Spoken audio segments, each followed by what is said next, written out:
35번이랑 36번은 계정 과목은 다르지만 둘 다 매출 채권이라는 공통점이 있죠. 그래서 사변에 대손상각비가 오는 게 똑같습니다. 그 다음은 37이랑 38 이렇게 됐는데 얘네들은 기타 채권입니다. 어차피 뭐 패턴은 제가 잘 이해한 건지 모르겠어요. 죄송해요. 네, 패턴은 같을 겁니다. 37번에 미수금, 38번에 단기대여금 이렇게 되는데 둘 다 기타 채권이고 그럼 차변에 그 기타의 대손상각비가 오겠죠. 네, 이 37번은 조금 특이하게 나오는데 미수금 200만 원을 못 받게 됐어요. 그러면 그 뭐 대손 충당금 얼마인지 말해줘야 할 텐데 말을 안 해주고 조회라고 돼 있죠.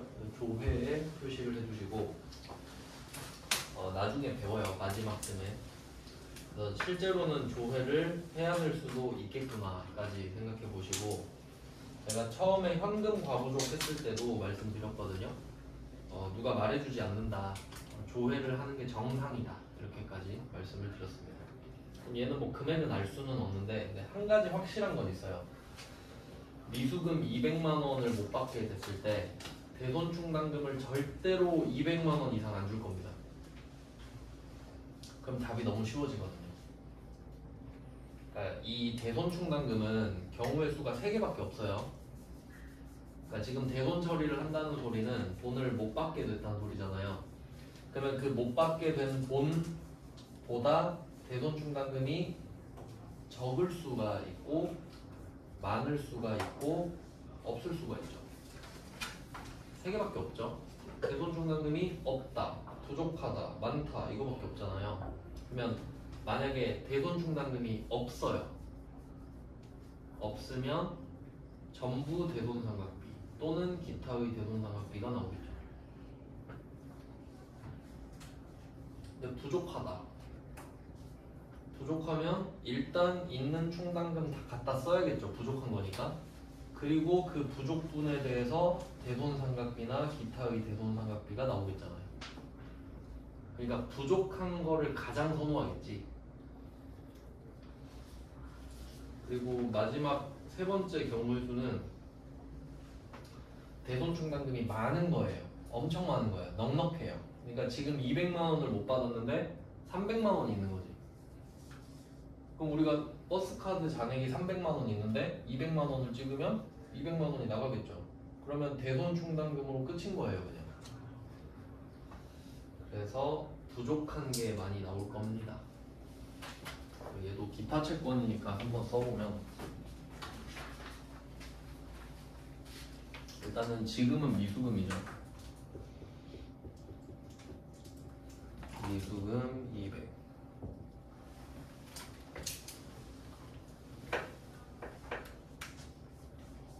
봄꽃 상사라고 돼 있네요.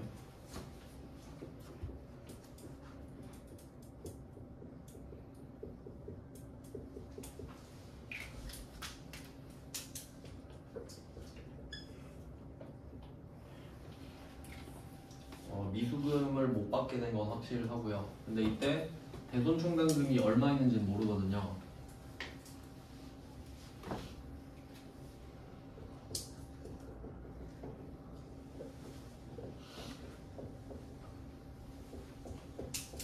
조회를 해봐야 알겠죠. 미수금 전용.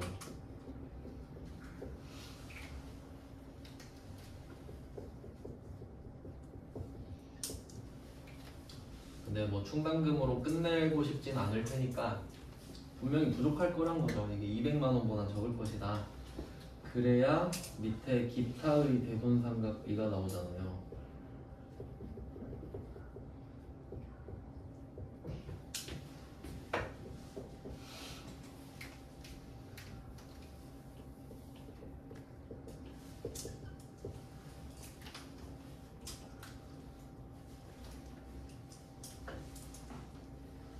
이번에도 마찬가지로 미수금을 결정하고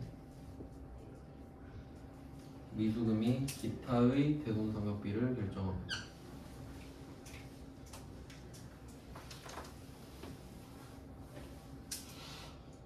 이게 포인트가 되겠죠.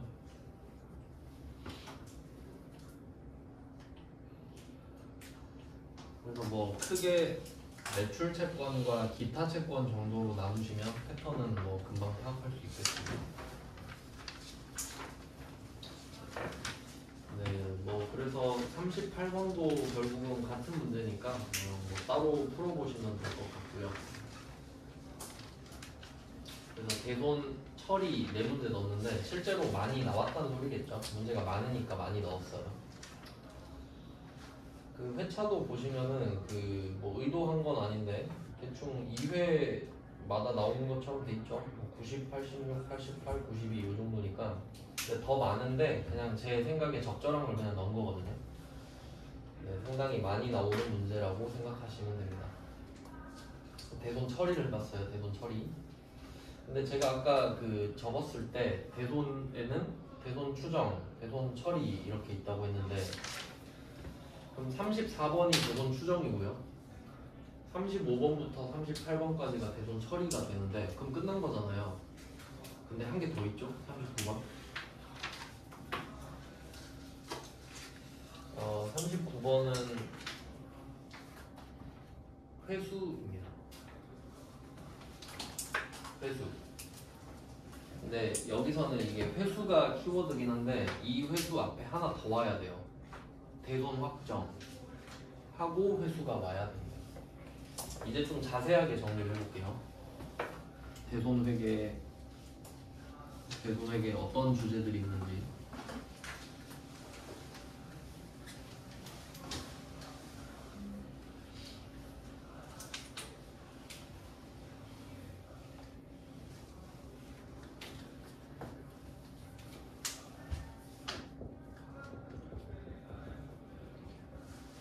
대손 회계를 총 정리를 해보겠습니다.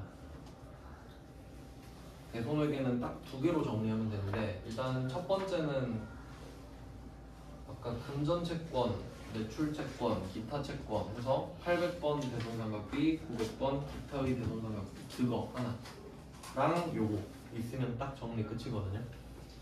그럼 대손 회계를 어떻게 정리할 거냐면 그 시기 언제 하느냐 그걸로 좀 나눠볼게요. 일단은 기말 하고 기중 이렇게 나눠볼게요. 아까랑 순서를 바꾼 겁니다. 대손회계 중에 기말에 하는 건 무엇이냐, 기중에 하는 건 무엇이냐, 뭐 이렇게. 그러면 대손회계 중에 기말에 하는 건 대손 추정이었죠. 대손 추정은 아무 때나 할 수 있기 때문에 그냥 기말에 하기로 하자 이렇게 정했어요. 대손 추정. 그러면 대손 추정은 내년에 돈을 얼마나 못 받을까 그런 거였죠. 못 받을 것 같은 금액을 채워 넣는 거거든요. 그게 아까 34번 문제였는데 근데 34번 문제에서 중요한 말이 있는데 보충법이란 말이 나오거든요. 보충법. 보충은 채우는 거잖아요. 근데 이 보충에는 중요한 뜻이 부족한 것만 채우는 거예요. 부족한 것만. 예를 들어 볼게요. 내가 300만 원을 목표로 삼고 있어요. 300만 원을 목표로 하고 있어요. 목표 300만 원. 내 목표에. 내 잔액이 180만 원 있다고 할게요. 지금 현재 잔액이 180이 있어요. 근데 내 목표는 300이야. 근데 여기다가 300을 더하는 게 아니잖아요. 120을 더하는 거죠. 그게 보충이에요. 부족한 것만 채운다. 네. 34번에서는 0을 전제로 했지만 작년에 충전해 놓은 게 남아 있을 수도 있잖아요. 그러면 부족한 것만 채워라 이 말이 보충법이거든요. 그리고 또 반대 상황도 생각해 보면은 내가 300만 원을 목표로 잡고 있어요. 근데 잔액이 400일 수도 있잖아. 그럼 빼야 될 수도 있죠. 그런 경우도 있겠구나 정도 보시면 됩니다. 그래서 이때 이 대손 추정이라는 건 뭐냐면 그 예측치가 대손 충당금으로 바뀌는 거잖아요, 결과물로. 그래서 그 대손 충당금을 컨트롤해주는 거죠.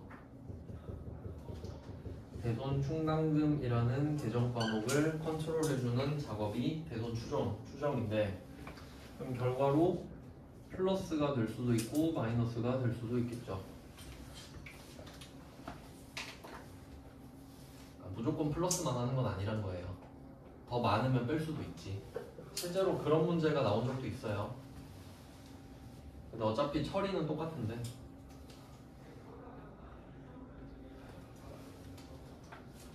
추정은 끝. 추정은 12월 31일에 한다.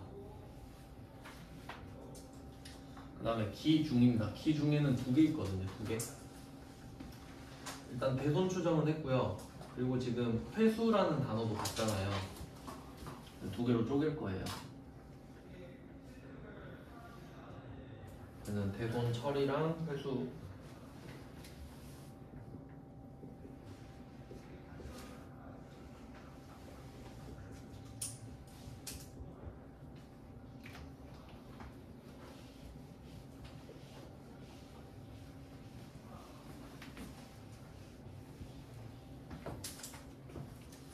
자, 이걸 잘 생각해 보면은 회수라고 돼 있잖아요. 회수는 돈을 받는 걸 말해요. 근데 그 금전 채권 이야기를 하고 있잖아요. 그러면 금전 채권이 있는데 금전 채권이 청구권이니까 청구를 해요. 야, 돈 줘. 했는데 그때 딱 주면 회수죠. 그건 정상적인 회수잖아요. 그럼 그 정상적인 회수는 여기서 이야기하면 안 돼요. 그건 여기 오면 안 되지. 얘는 대손이 아니니까요. 그러니까 여기서 말하는 회수는 이전에 대손 처리를 했어. 대손 처리를 했다는 소리는 아, 돈 못 받게 됐네 이렇게 된 거죠. 확정이 됐어. 근데 그 뒤에 얘가 살아나서 나한테 돈을 갖다 주는 거예요. 그러니까 여기서 회수는 대손 처리를 한 이후의 회수가 되겠지. 못 받을 줄 알았는데 오? 네가 살아났어? 이런 느낌인 거예요. 정상 회수가 아니라. 그런 내용이에요.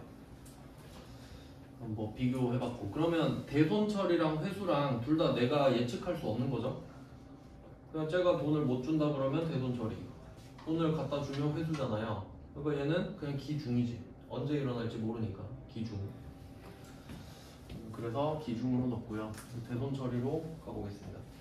그럼 대손 처리는 대손 추정 때 충전해 놓은 대손 충당금 있잖아요. 이걸 갖다 쓰는 거죠.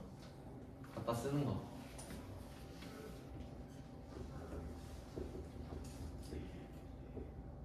그때 충전해놨던 거를 갖다 쓸 겁니다. 그럼 이때 대손 충당금의 경우의 수는 3개밖에 없다고 했어요. 없다, 부족하다, 뭐 더 많은 경우겠죠? 많은, 이상이라고 할게요. 이상.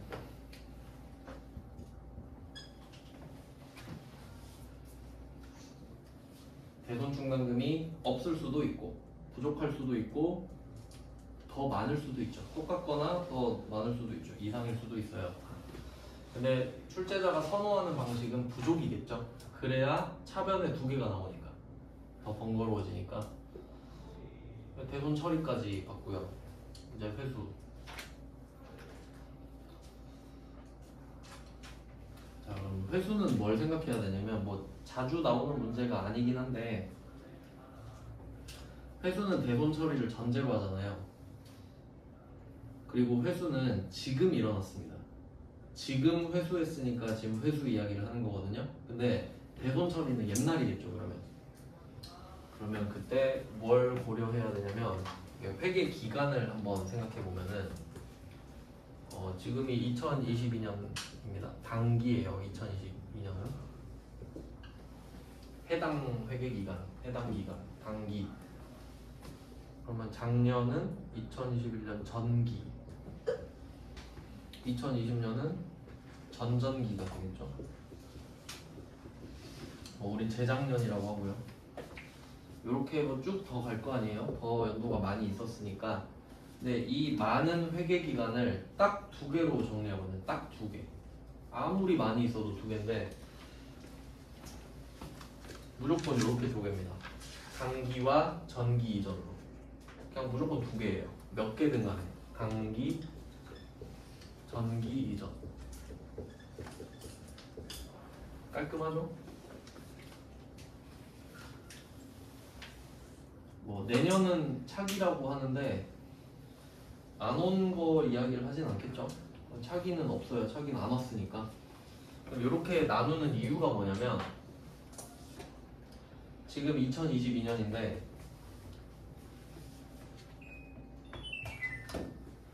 지금 2022년 안 끝났잖아요. 그러면 장부 마감이 안 됐어요. 2022년 거는 만들고 있는 중이에요. 지금 장부를. 그러면 이 말은 아직 마감을 안 했다는 뜻은 고칠 수 있다는 소리예요.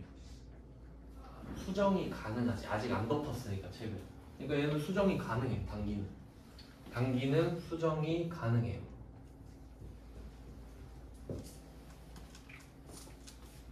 안 끝났으니까. 그럼 저 올해 3월 거 좀 고쳐봐. 그럼 잠깐만요 하고 고치면 되죠. 안 끝났으니까. 12월 31일이 안 왔잖아요. 그러면 나머지 애들을 왜 다 전기 이전으로 뭉뚱그릴 수 있냐? 끝났죠. 마감해버렸죠. 이게 재무제표를 어떻게 쓰는 거냐면 12월 31일이 결산일이잖아요. 그게 기준일이거든요. 12월 31일 기준으로 쫙 바꾸는 거예요. 제대로 딱 그 업데이트를 하는 건데, 그리고 그걸 정리하는데 시간이 또 걸릴 거 아니에요. 그러니까 기준일이 12월 31일이고 보통 뭐 한두 달 걸려요. 그러면 그거 가지고 2, 3월에 주주총회를 한단 말이에요. 주주들 모여가지고 재무제표 이렇게 마감이 됐거든요. 마감된 걸 보면서 지들끼리 이야기를 하는 거예요. 주주총회. 그럼 끝났으니까 그걸로 이야기하는 거 아니에요. 근데 지금 2022년 걸로는 얘기할 수가 없겠지? 안 끝났으니까. 그럼 21년 거는 이야기 끝났겠죠. 그럼 20년도 거도 끝났겠죠. 그럼 얘네들은 수정이 안 돼 이제. 끝났으니까.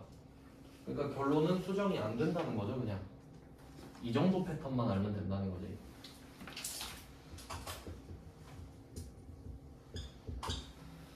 그러니까 두 개로 딱 정리하면 되고요.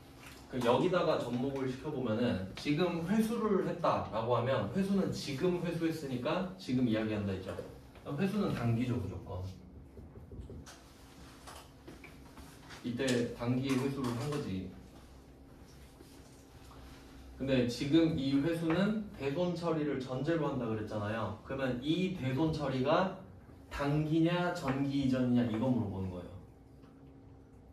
대손 처리를 해야 회수를 하는데 회수를 했다고 말을 하면 회수는 지금일 거 아니에요. 그럼 대손 처리를 했으니까 회수를 할 건데 그 대손 처리 언제 했냐고. 그럼 그 대손 처리를 단기에 했으면 수정 가능하니까 해. 가능하니까 수정하세요. 이게 답이겠지. 근데 전기에 대손 처리를 했는데 이때 대손 처리를 한 거예요. 전기 이전에. 그럼 수정 안 되죠. 그럼 이때는 방법을 제시해 주겠지. 그게 회계 기준이겠지. 이런 패턴으로 계속 갈 거라고. 아시겠죠? 그러니까 회계 별거 없어요. 고칠 수 있으면 고치세요가 답이겠지. 근데 못 고치는데요? 그럼 내가 정해줄게. 기다려봐. 이러겠지. 그거밖에 없지 않겠어요? 이런 패턴으로 간다는 겁니다. 이게 되게 중요한 거예요. 그래서 약간 근본적인 문제인 거지 대손의 문제가 아니라. 그리고 또 상식적으로 생각을 해보세요. 대손 처리가 되면은 주로 법에 의해서 돈을 못 받게 되는 거거든요. 그러니까 뭐 법에 의해서 안 줘도 된다거나 법원의 판결에 의해서 안 줘도 되거나 그런 경우인데 보통은 파산 선고가 많아요. 그러니까 법원에서 그 채권자랑 채무자가 있잖아요. 저 엄청 자세히는 모르는데 대충 채권자 채무자가 있어. 그럼 채무자가 돈을 빌려간 거잖아요. 그럼 채무자가 채권자한테 돈을 줘야 되죠? 근데 파산 신청을 한 거야, 이 사람이. 법원 가가지고. 근데 법원이 이 사람 편을 들어준 거지. 이 사람 파산 났다. 야, 너 쟤한테 돈 받지 마. 이게 파산 선고 정도로 생각하면 되거든요. 그럼 채권자는 날벼락이죠? 근데 판사가 돈 받지 말라는데 달라고 할 수가 없잖아, 이제. 그럼 얘는 세된 거예요. 이게 대손 처리야. 맞죠? 그럼 얘가 뭐 그 판사도 그냥 장난으로 그래 하지 돈 주지 마 이러진 않을 거 아니야. 아주 심각한 상황일 거 아닙니까?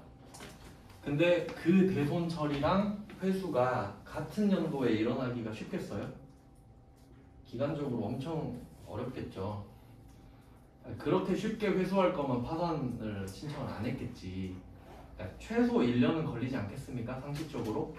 그래서 단기에 대손 처리하고 단기에 회수한 문제는 낸 적이 없어요. 다행히. 근데 상식적으로도 말이 안 되잖아. 내면 억지잖아요. 그래서 맨날 대손 처리는 전기 이전에 하고 회수는 지금 하는 거야. 그리고 문제를 한번 볼게요. 그래서 이거 39번에 12월 1일을 보면은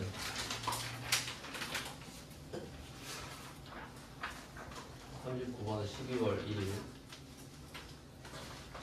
전기의 대손이 확정되었대잖아. 전기 작년이잖아. 그럼 이게 전전기든 전기든 이걸 보면서 아 장부 끝났네 이것만 생각하면 되죠. 장부 끝났으니까 못 고치겠네. 그 방법이 있다 그랬지. 이 정도입니다. 그래서 이때 전기의 대손이 확정되어 대손 충당금과 상계 처리했다 이렇게 말을 하는데 이게 무슨 의미인지 한번 생각해 볼게요. 상계는 퉁치는 거라고 제가 말씀드렸어요. 내가 너한테 100만 원 줘야 되고 너도 나한테 100만 원 줘야 되네? 그럼 그냥 서로 주지 말자. 이게 상계예요. 퉁치는 거. 그리고 그 퉁치는 방법 중에 아주 고급스러운 방법이 배서양도 배서양수가 있었어요. 대상이 달라도 퉁칠 수 있었어. 배서양도 배서양수 쓰면. 그러면 이때 상계를 했다는 말은 깠다는 소리죠. 그러면 대손 충당금과 상계 처리했다는 소리는 이 금액 그 지금 100만 원이잖아요. 외상 매출금 100만 원을 대손 충당금 100만 원으로 회계 처리를 했었던 거지. 그러니까 그게 35번이었을 거 아니야 문제로 치면은. 근데 35번은 대손 충당금이 84,000원밖에 없었죠. 근데 이 39번에서 하는 얘기는 충당금이 아주 많았던 거야 그때. 그러니까 그냥 대손 충당금으로 아예 다 털어버렸다 이 말이지. 그냥 그렇구나 하면 돼요. 전기에 그런 회계 처리를 했었구나. 그래서 우리는 그때 결과적으로 비용 처리였던 거죠. 결과적으로는. 근데 얘가 100만 원을 갖고 온 겁니다. 자, 상황은 이렇게 되고요. 자, 이제 회계 처리를 해볼게요. 아 이거 정리를 해야 되구나. 회수는 지금이니까 회수는 무조건 단기니까 이 대손 처리가 언제인지 이야기를 할 거란 말이에요. 대손 처리가 단기냐 전기 이전이냐 이렇게밖에 없겠죠? 근데 단기는 나온 적 없다 그랬어요. 말이 안 되니까. 근데 뭐 굳이 낸다면 굳이 억지로 낸다면 얘는 수정을 해줘야 돼요. 수정을. 네, 한 번도 안 나왔어요. 한 번도. 그러면 수정이 무슨 말인지 생각해 볼게요. 나오진 않겠지만 무슨 말인지는 알아야 될 거 아니에요. 그러니까 이때 그 35번 문제 갖고 설명을 드릴게요. 35번. 그 답 다 적어 놓으셨잖아요. 35번에. 만약에 35번 문제랑 39번 문제랑 세트라고 가정을 하면 35번에서 대손 처리를 했잖아요. 대변에 외상 매출금 150 써있고 차변에 대손 상각비 뭐 대손 충당금 써있죠? 그러면 차변에 그 두 개 있잖아요. 그 두 개를 그대로 오른쪽에 쓰는 거예요. 그냥 오른쪽에다가 딱 쓰는 거예요. 그러면 대변이 총 150만 원이 되죠? 오른쪽에 또 쓰니까. 그리고 차변에 현금 150만 원 이렇게 되는 거예요. 현금 150만 원. 그러니까 35번 문제를 회수했다고 치면 그러면 이때 대원이 나한테 150 갖고 올 거 아니에요. 그때 150 못 줘서 미안해 하면서 150을 주겠지? 그러면 35번에서 대변에 외상 매출금 써진 거 있죠? 외상 매출금이 대변으로 사라지는 게 두 가지 의미가 있다 했어요. 첫 번째는 돈을 받아서, 두 번째는 돈을 못 받게 돼서. 근데 35번에서는 두 번째 이유죠. 돈을 못 받게 돼서 대변을 쓴 거였단 말이죠. 근데 얘가 결과적으로 돈을 150을 갖고 왔잖아요. 갖고 왔죠? 그러면 차변의 150이랑 대변의 외상매출금 둘만 남기면 150을 회수해서 외상매출금이 사라진 게 되잖아요.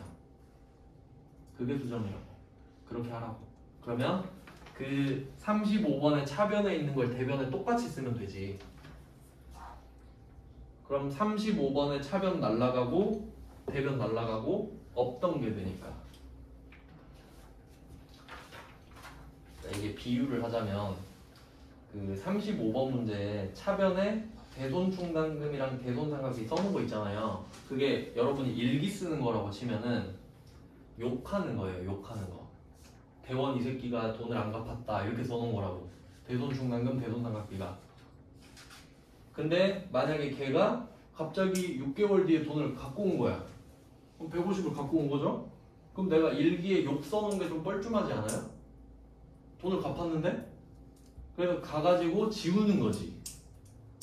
그럼 그거 지우려면 차변에 있던 걸 대변에 똑같이 쓰면 되잖아요.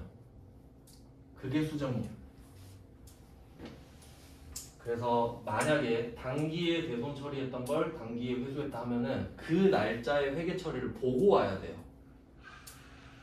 똑같이 해야 되니까. 한 번도 안 냈습니다. 그냥 원리가 그렇다는 거지. 수정이 가능하니까 하세요 이 말이에요. 그러니까 답이 여러 가지가 되겠죠. 그 답에 따라 달라지겠지. 근데 지금은 전기니까 수정은 못하죠? 그럼 수정을 못하니까 방법을 정해줬을 거라. 이제 그 방법을 외워야 되는 거죠 우리는. 정해줬을 거니까. 여기는 현금이 100이에요. 현금 100만 원.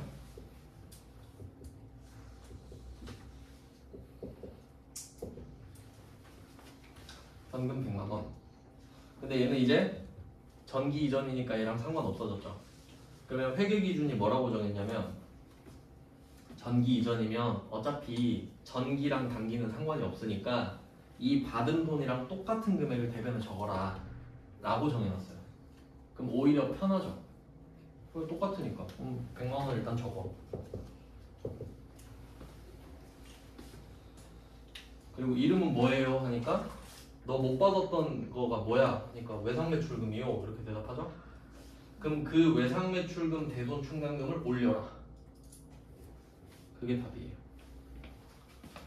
대손충당금을 다시 충전해 줄게. 이게 되는 거예요.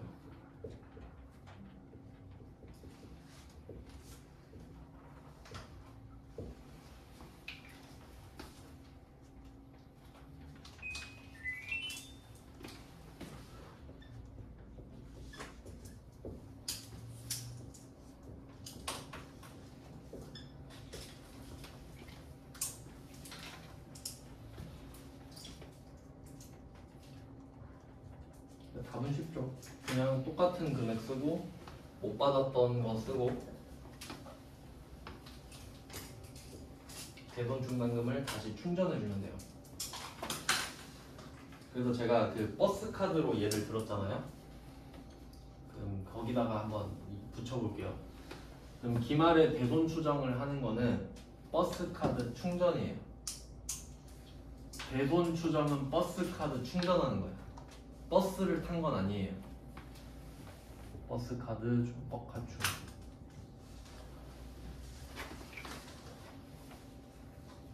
그 다음에 대손 처리. 대손 처리는 버스를 타는 겁니다. 버스를 타. 버스 탔어요. 탑승. 그럼 돈을 내야지. 그러니까 대손 처리를 했다는 게 돈을 내야 된다는 소리인 거예요. 근데 회수를 한 건 뭐냐면 내가 버스를 탔었는데 알고 보니까 그 버스를 탄 게 아니었대. 그래서 버스비를 돌려주겠대. 그런 상황인 거지. 근데 버스 카드 잔액으로 돌려주겠다는 거야. 현금이 아니라. 그런 방식을 택하겠다는 거지. 그 정도로 좀 이거는 버스비 환불 뭐 이 정도 합시다. 대충 그 정도로 예시를 좀 잡아놓으면 기억을 좀 할 수 있지 않을까.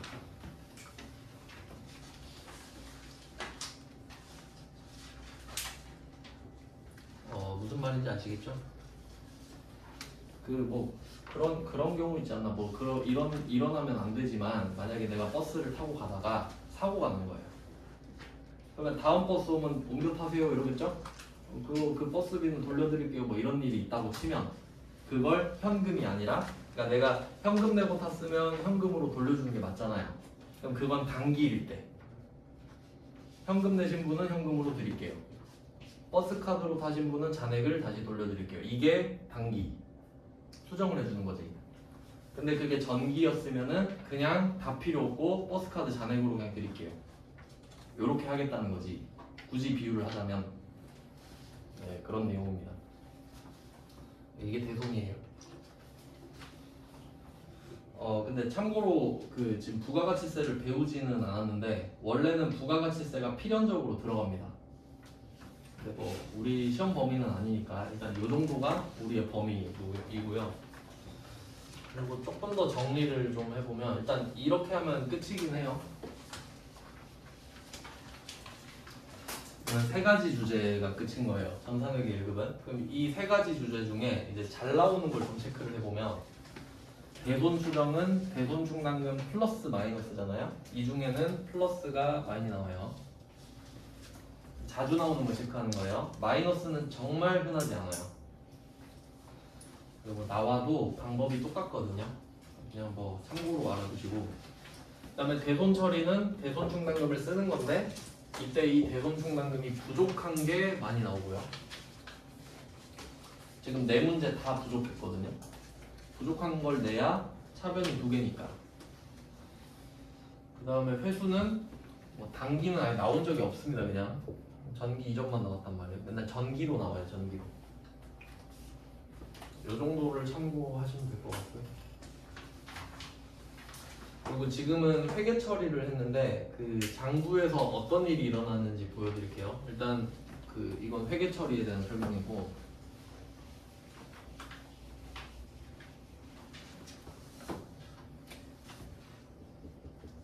예시를 하나 들어볼게요.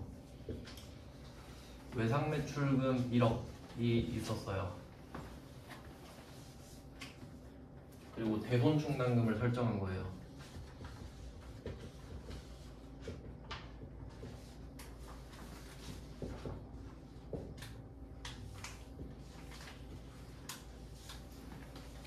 이때 대손 충당금은 차감 계정이라서 메인 계정 아래로 들어갑니다. 그리고 마이너스로 들어가요. 마이너스. 그래서 얘를 구분 기재해야 되는 이유가 뭐냐면 외상 매출금 잔액이 1억이 있는 건 팩트란 말이에요.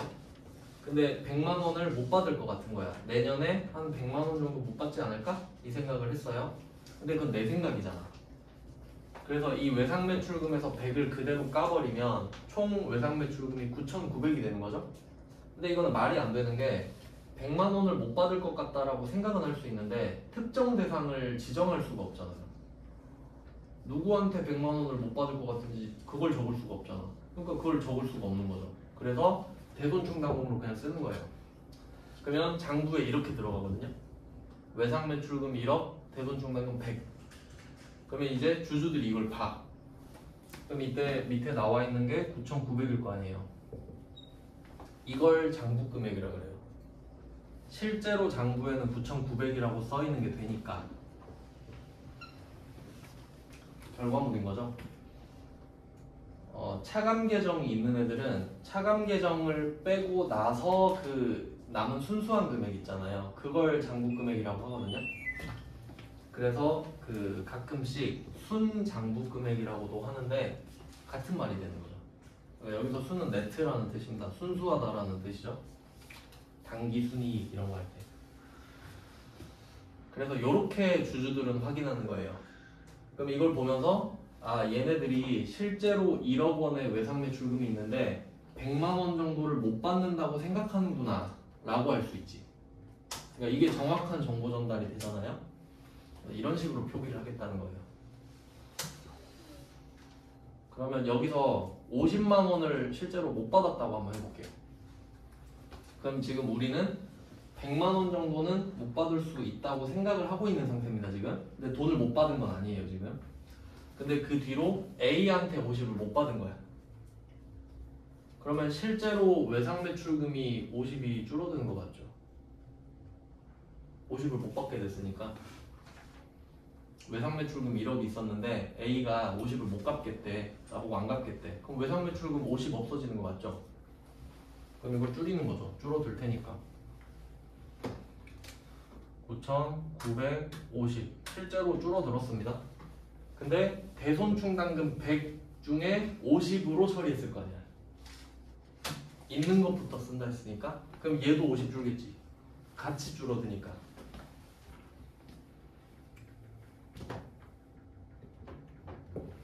자 이렇게 고쳤죠? 장부금액 보세요. 안 바뀌죠. 100만원까지는 멘탈에 데미지가 없어요. 그럴 줄 알았지 하고 하면 끝이야. 100만원 정도 못 받을 줄 알았지. 이렇게 하면 끝. 근데 여기서 100만원을 더 못 받았다 할게요. A한테 50을 못 받고 또 B한테 100을 못 받았어 이제. 그럼 이제 회계 처리를 떠올릴 수 있겠죠. 대변에 외상매출금 쓰고 차변에 대손충당금 50밖에 없으니까 이제. 그리고 대손상각비 50이 오겠잖아요. 자 이제 차이가 생길 거예요. 외상매출금이 100만원이 줄죠. 100만원 못 받았으니까. 그리고 대손충당금은 있는 거 50 다 날라가죠.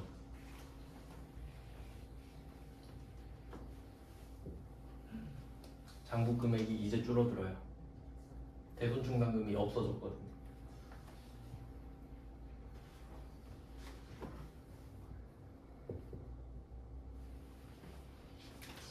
(9,900) 깨졌잖아요. 그러니까 대손충당금이 그 약간 멘탈 관리하는 계정 과목이에요. 100만원까지는 괜찮은 거야. 아 그럴 줄 알았어. 그러니까 좀 매를 먼저 맞는 거야.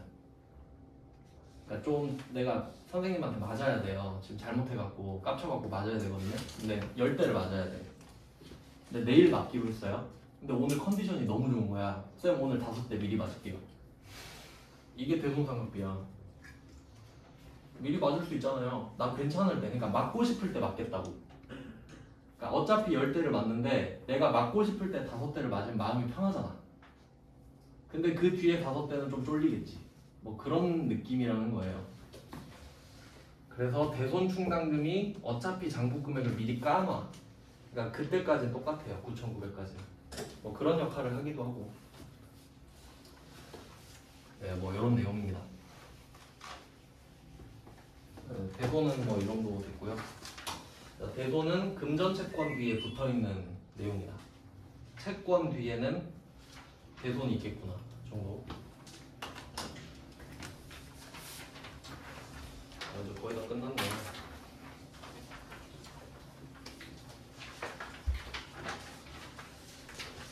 어, 9페이지를 보면은 이제 아까 드린 거 9페이지가 방좌자산 중에 기타 방좌자산 돼 있는데 이제 드디어 마지막이에요. 방좌자산 중에 마지막이에요.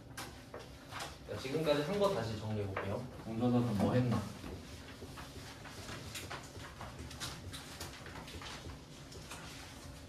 방좌자산 뭐 했나 보니까 첫 번째 현금 했잖아요.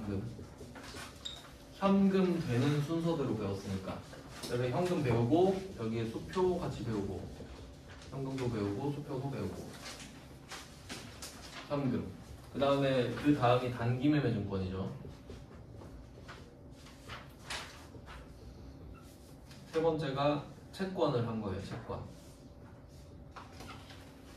그럼 이 채권에는 뭐 금전채권, 기타 채권 다 포함되고 외화도 포함되죠. 외화 채권도. 달러 채권도 채권이니까. 그래서 이렇게 포함이 되고 채권을 배우니까 바로 여기에 대손이 따라 붙죠. 채권이면 못 받을 수도 있겠네까지 되는 거예요. 그러니까 이 방좌자산 중에 채권이 덩치가 제일 크죠. 이 부분이 제일 중요한 거예요.